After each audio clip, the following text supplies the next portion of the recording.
Bon, les amis, j'espère que vous allez super bien, que vous avez bien commencé votre week-end parce que aujourd'hui c'est le samedi, demain ce sera le dimanche, donc le week-end il continue en tant que tel.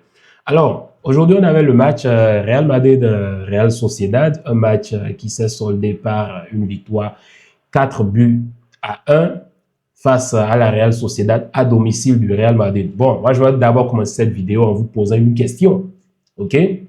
Mais ma question, ne vous offensez pas. Ne vous offensez pas parce que je connais un certain groupe là qui a l'habitude de prendre mal les choses. Ok? Donc, je vais poser ma question innocemment. N'attrapez pas ma veste, n'attrapez pas mon col dans les commentaires.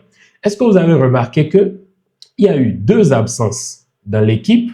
Techniquement, il y a 2 absences dans l'équipe. En première mi-temps, le Real Madrid mène 3 buts à 1. Et on a 3 buts de 3 joueurs différents.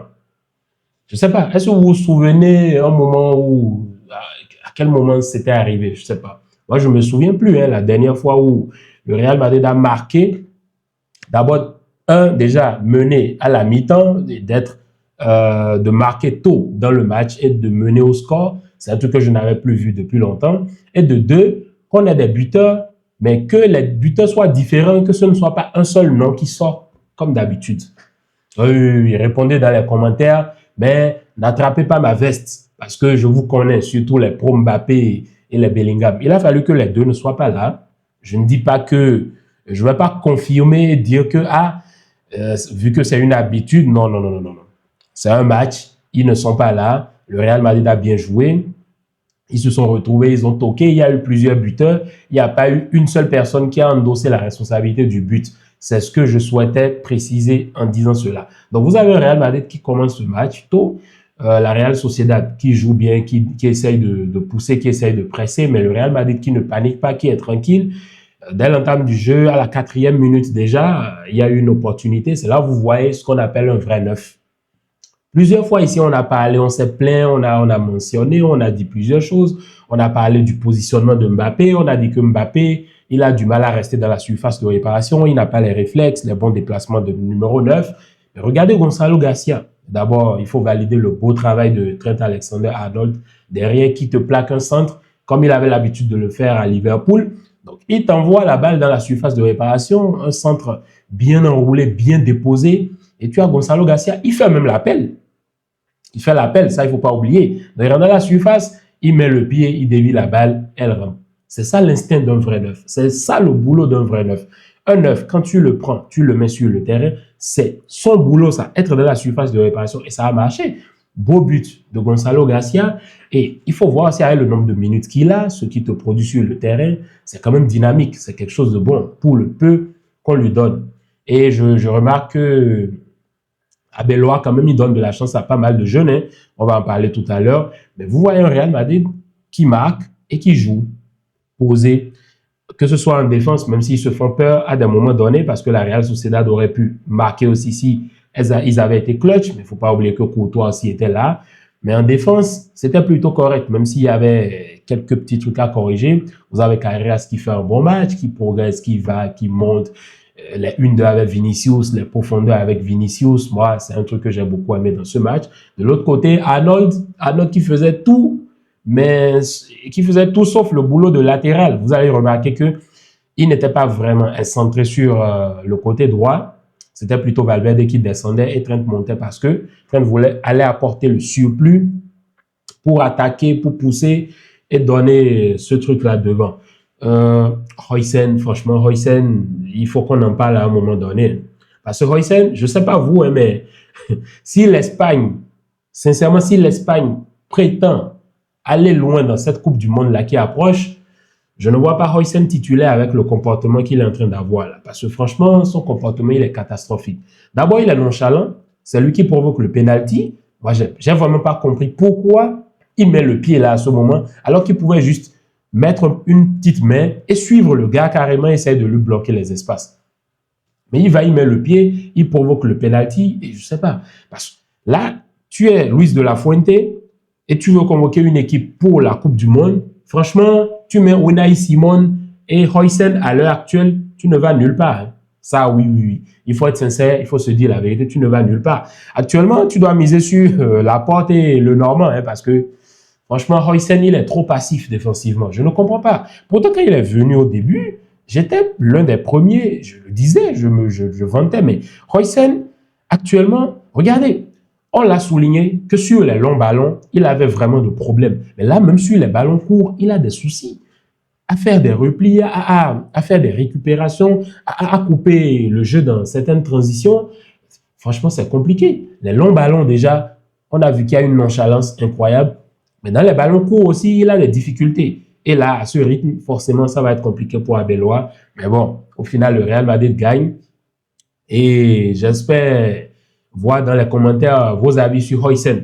Rudiger qui fait un match plutôt correct, tranquille, pas trop gêné, en vrai, sollicité à des moments donnés, mais il est quand même resté solide, il est quand même resté, voilà. Il fait un match normal, normal. Au milieu de terrain, celui qui continue à abattre un boulot dans le plus grand des calmes, dans un silence absolu, c'est Tchouaméni. Et je ne vois pratiquement personne parler de Tchouaméni, même s'il y a des matchs où il y a des difficultés pour lui. Mais Tchouaméni, en MDC, il est en train de faire le boulot. Hein. Il est littéralement en train de faire le boulot. Tchouaméni, j'ai vu sur 2 occasions dans le match aujourd'hui où Courtois lui donne la balle, il fait dos au jeu, mais la manière dont il prend la balle, il contrôle, il remet rapidement pour se quitter la pression, pour procéder aux sorties de balle. C'est incroyable, Tchouaméni. Et vous avez Kamavinga qui fait aussi un bon match, qui se propose, qui va, qui récupère, qui provoque, qui mord, des fautes par-ci par-là, qui va, qui pousse. Valverde aussi qui fait un super match, qui marque un beau but. Regardez même le but, comment ça arrive. Il vient, il se propose, il rentre dans la surface, il voit qu'il est à leur jeu, il dézone, il revient encore se remettre dans le jeu, on lui remet la balle, le contrôle orienté. Après, qu'est-ce qui se passe derrière? L'enroule, la frappe enroulée, incroyable. Tout est dans le mouvement, hein, le contrôle. Quand le contrôle, il est hyper bon, il est parfait, vous avez ce que vous obtenez là. Parce que déjà dans le contrôle, le petit mouvement qu'il fait après, le défenseur, il était déjà mort. Donc, il enroule, paf, la balle elle entre et beau but. Après, il y a le penalty derrière qui est parfaitement sifflé selon moi. Pour moi, l'arbitre aujourd'hui, il a été à la hauteur, sauf sur le deuxième penalty qui siffle pour le Real. Donc là, moi, je vois que c'était un peu fort quand même. Vous voyez, à la reprise de la deuxième mi-temps, c'était un peu fort. Parce que l'action, je la regarde et je me dis, en vrai, c'est pas un pénal, quoi. Tu vois, on aurait pu laisser ça et tout. Mais bon, vous allez remarquer que depuis que la Liga a sorti comme quoi, si un arbitre dans un même match est appelé 2 fois par la VAR, il va se faire suspendre et tout. Vous allez voir que les arbitres, ils se protègent entre eux. Donc, même quand il y a un truc, vous allez voir que c'est pas ça. Ils se soutiennent, même il y a des actions sur lesquelles, quand l'arbitre siffle, il n'appelle pas l'arbitre, c'est que c'est consommé, c'est fait, c'est ça, il n'y a plus rien à faire. Donc, on est obligé de subir. Le deuxième penalty, moi, c'est la seule chose qui m'a dérangé. Après, il a essayé de compenser sur une action qui a suivi après. Mais sinon, dans l'ensemble du match, pour moi, l'arbitre, il a été impeccable. Donc, vous avez Vinicius qui marque un doublé de penalty. Vinicius qui a fait la misère. Franchement, il a fait la misère à Aramburu. Moi, à un moment donné, il lui a tout confirmé, quoi. Moi, j'ai eu pitié pour Aramburu. Non, mais franchement, il va 2 penalties sur Vinicius. 2 penalties. C'est même fou qu'il n'ait pas été expulsé. Bon, je pense que sur le deuxième, ils se sont dit, bon, ok, on va pas l'expulser et tout, quoi, tranquille. Mais sinon, Vinicius, il a fait la misère. Double contact, vitesse, prise de vitesse, dribble par-ci, par-là. Non, mais il entre dans la surface de réparation, il fait les recours, tout ce que vous voulez. Vinicius, il a fait un beau match, soldé par un doublé sur penalty. Il lui fallait ça. Parce que Vinicius a marqué les buts. Vous savez, ça donne de la confiance aux joueurs. Donc, il marque son doublé. En l'absence de Mbappé, si Mbappé était là, c'est lui qui allait prendre les 2 pénaltys. J'imagine, bien évidemment. Mais Vinicius, il te fait un gros match. Gonzalo aussi qui fait un bon match. Güler aussi qui fait un bon match. En gros, vous avez une équipe qui aujourd'hui, dans le collectif, s'est proposé, a proposé quelque chose de bon, a poussé et resté concentré, même si à des moments donnés, il y a eu des pertes de concentration niveau défense. C'est normal. Tu vas pas faire tout un match sans que l'adversaire n'ait d'occasion. Ouais. Sauf si tu fais le match parfait. Mais sinon, l'adversaire aussi a le droit d'avoir des occasions. Et vous allez voir sur le penalty bien transformé par Oyarzabal. Vous avez une équipe de la Real Sociedad qui, franchement, en termes de passivité défensive, j'ai rarement vu ça chez eux. C'est quand même incroyable. On sait qu'ils reviennent d'un match de Copa. OK, ils viennent d'un match de Copa où ils ont gagné le derby. C'était le derby basque, bien évidemment. Pour eux, le derby basque est plus important qu'un match face au Real Madrid. Mais bon, quand tu perds face au Real, tu perds 3 points hein, pour la Liga, pour la course au titre. Mais ils viennent avec une équipe avec quelques changements. Vous avez Guedes qui n'est pas titulaire. Vous avez Oyarzabal qui sort après dans le match. Vous avez Oscarson qui n'est pas titulaire. Vous avez l'autre, la Torrientes aussi, qui n'était pas titulaire. Donc, en gros, c'est une équipe qui vient, quelques changements et tout, pour voir ce qu'ils vont proposer et tout, gagner. Mais le problème, c'est que défensivement, il y avait une passivité incroyable. Regardez le nombre de profondeurs que et Valverde envoyait, le nombre de profondeurs que Güler envoyait, le nombre de profondeurs que Tchouaméni envoyait, le nombre de profondeurs que Trent envoyait. Franchement, c'était lunaire, quoi. C'était vraiment lunaire. Le Real Madrid cohérent dans l'ensemble du match. Ils ont fait un bon match. Je ne sais pas si Abeloa va tester le même dispositif pour voir ce que ça donne au prochain match. Je pense qu'il y a les barrages Ligue des Champions et ensuite ils ont le match contre Osasuna, si je ne me trompe pas. Je vais vérifier le calendrier après, mais c'est un peu ça. En gros, gros match du Real qui tabasse cette équipe de la Real Sociedad 4-1. Doublé de Vinicius, un but de Valverde, un but de Gonzalo Garcia.